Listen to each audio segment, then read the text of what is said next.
Good afternoon, everybody. Let's go over our trades for today, August 23rd. We had a correlation trade between the Swiss franc yen and euro yen, which was actually closed out at the end of last week, but since we weren't in the office Friday and Monday, we're doing the video today. On a size adjusted basis, pulled out 8 pips. On a non-size adjusted basis, it was good for 20.2 pips. So we'll go over that in a second. Like I said, it was Swiss franc yen to euro yen correlation trade. First, just want to talk about some economic news that's come out over the last few days. Legendary trader Paul Tudor Jones, him and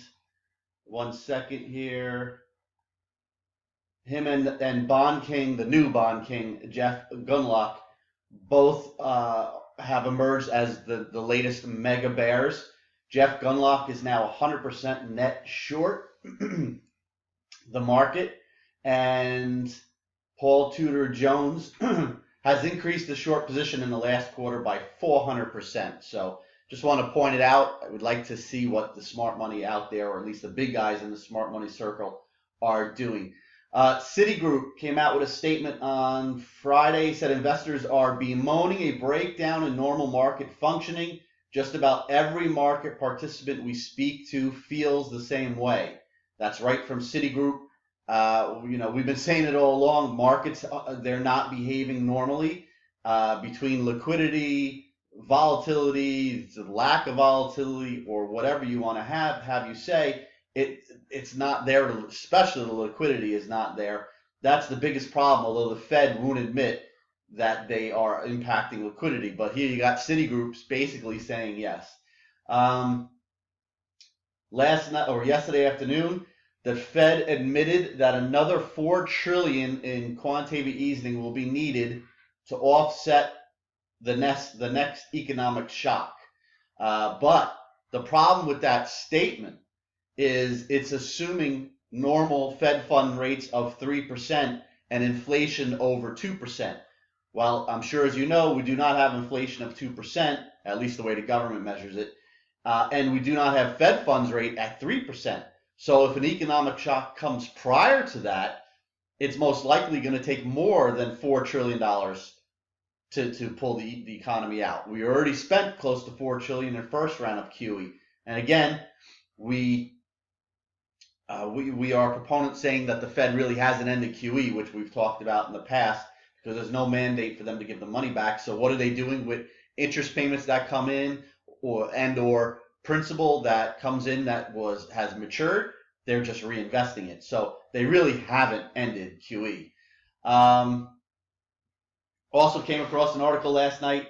Pension funds in the United States started selling puts to increase the yield in their portfolio. I was shocked when I read it. There's several states in the United States doing it in their public pension funds.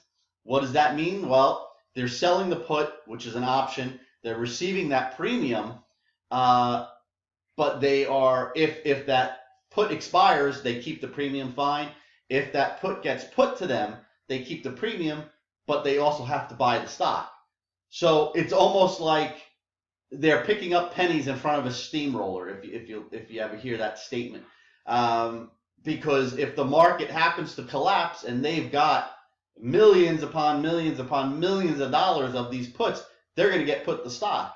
So they'll be, let's just pick an example. They sell a put on Exxon Mobil, for example. Maybe Exxon is 80 some odd dollars, and that stock gets put to them, and yet the market is falling apart.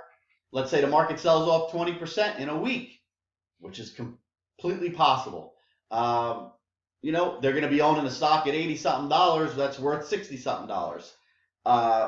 So again, the analysis of picking up pennies in front of a steamroller, it couldn't be a better way to put it. I can't believe that they're doing it with public money, but apparently some of the states are. This morning, new home sales soared by 12% as demand for mortgage applications dropped to a 6-month low. Well, there's something wrong there. You can't have mortgage applications at 12-month lows but yet to tell us that new home sales, not just pending sales or new home applications, new home sales soared by 12%. It's impossible. So One of those is wrong. Hopefully it's the mortgage part. I have a feeling it's not, though. Richmond Fed manufacturing survey collapsed by most on record this morning. That was announced. Also, U.S. manufacturing missed estimates and flash a warning light as new orders and employment tumble. So those two things, again, go against that new home sales soaring by 12%. So not looking too good on economic front, but that's been the story now for a good part of a year. But market keeps going higher, and pretty much the dollar pretty much shrugs it off. Let's get to the correlation trade. So we were short Swiss franc Japanese yen. At the same time we were long euro yen. We had more Swiss franc than we had euro yen, because euro yen over the past few weeks is more volatile than the Swiss franc Japanese yen. So to tell you what the position was, it was 40% of normal size for Swiss franc Japanese yen, and then the euro yen was 80% of that Swiss franc Japanese yen size. So basically 32% of normal size was for euro yen. We were short Swiss franc Japanese yen 105.005. Came down, we covered overnight, early the next morning, Friday morning, although we weren't in the office, we covered it, 104.513, picking up 48.7 pips, or size adjusted 19.4. Euro yen, we were long from 113.760. We sold that 113.404 at the same time for a loss of 35.6 pips, or adjusted for size 11.4 pips, pulling out 8.0 pips on the trade. The beauty about correlation, could have went either way. We could have made money. You know, we could have been wrong on our Swiss franc call, and euro yen could have went up. And when it happens, even though we have a smaller size, with euro yen being more volatile, you know, we could have ended up making money that way as well. So you could be dead wrong and still make money. That's the beauty of correlation trading. So that's it. We're going to wrap it up. Like I said, on a size adjusted basis, 8.0 pips. On a non-size adjusted basis, 20.2 pips. So we're going to wrap it up. If you're still trading now, good luck. If any signals come out, they'll be coming your way. And we'll be back tomorrow, assuming we get some action tonight and tomorrow morning. Have a great rest of your day.